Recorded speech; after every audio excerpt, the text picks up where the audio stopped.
Once upon a time, in a faraway kingdom, there lived a kind and simple old woman named Martha. She had 2 sons. Her elder son, William, had left for a distant land in search of fortune, while her younger son, Henry, stayed with her and took care of her. One day, fate took a cruel turn, and Henry fell gravely ill. Despite all efforts, he passed away, leaving his mother heartbroken and alone.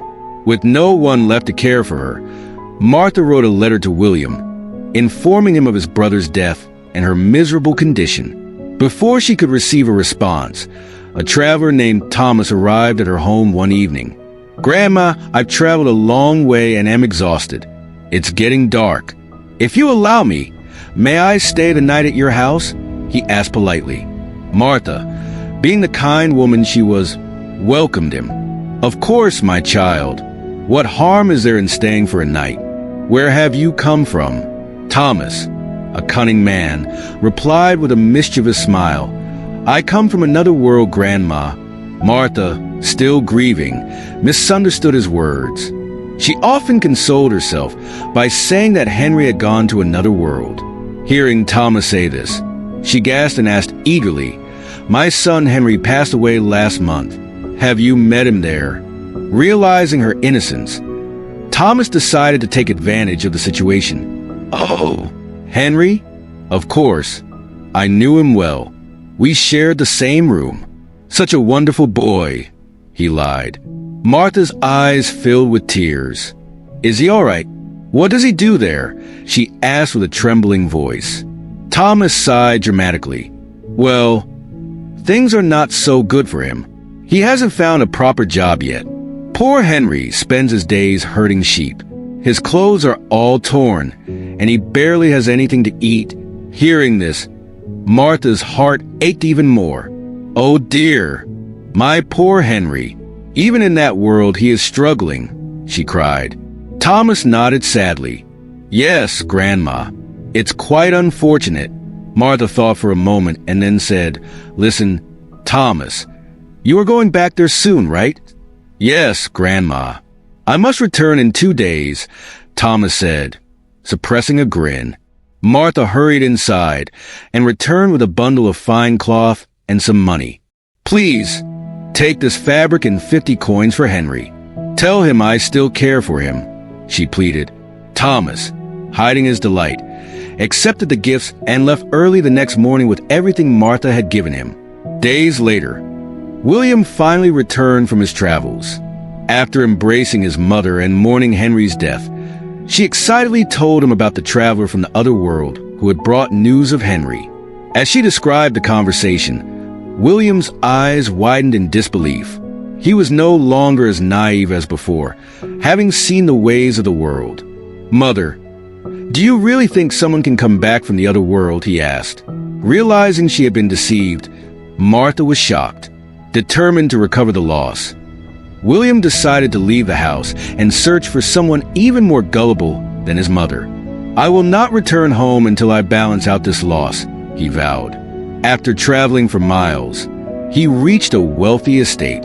Outside the grand mansion, he noticed a well-fed goat tied near 3 little kids playing nearby.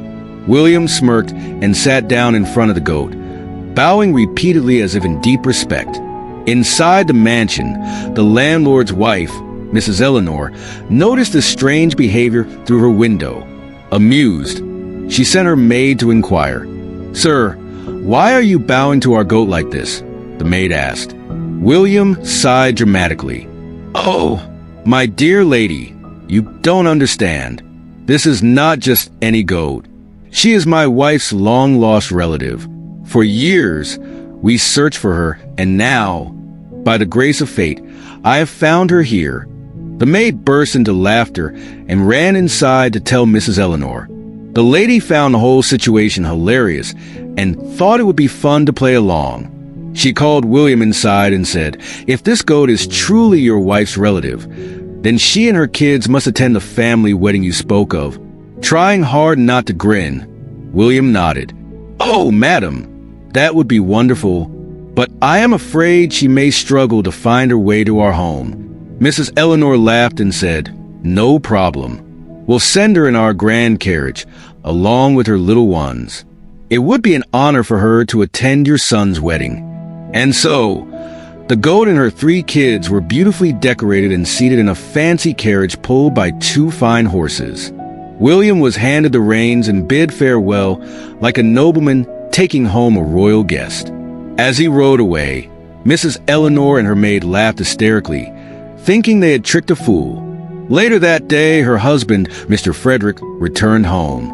Seeing his wife in high spirits, he asked, "Eleanor, what's so funny?"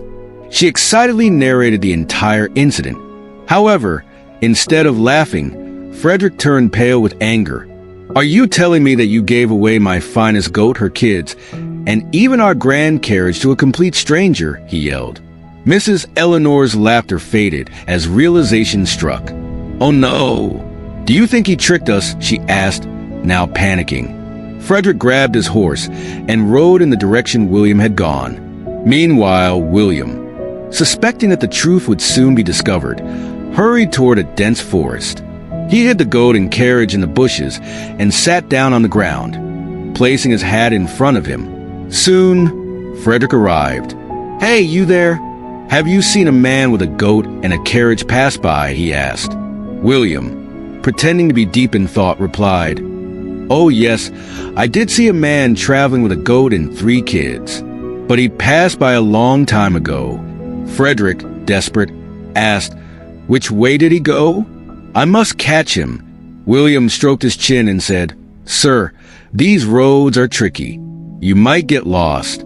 If you want, I can go after him for you." Frederick hesitated. "But how will I trust you?" William pointed to his hat on the ground. "Don't worry, sir. Under this hat is my pet falcon. He is worth 100 gold coins. You can hold on to him as security while I fetch the man for you." Frederick, eager to recover his belongings, agreed and even handed William a bag of coins for safekeeping. As soon as he mounted his horse and disappeared into the distance, William grabbed the bag, took the carriage, and disappeared into the night.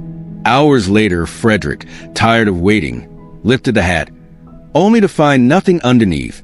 He screamed in rage, realizing that he had been tricked. Meanwhile, William returned home in triumph, bringing with him 3 horses, a grand carriage, and a healthy goat with 3 kids. "Mother, from now on, I will never leave your side," he said with a grin. "I once thought you were the most naive person in the world, but I have learned that there are even greater fools out there." And so, William and Martha lived comfortably ever after, while the tricked landlord learned a valuable lesson about trusting strangers. Moral of the story: sometimes, the wisest are those who can turn misfortune into fortune.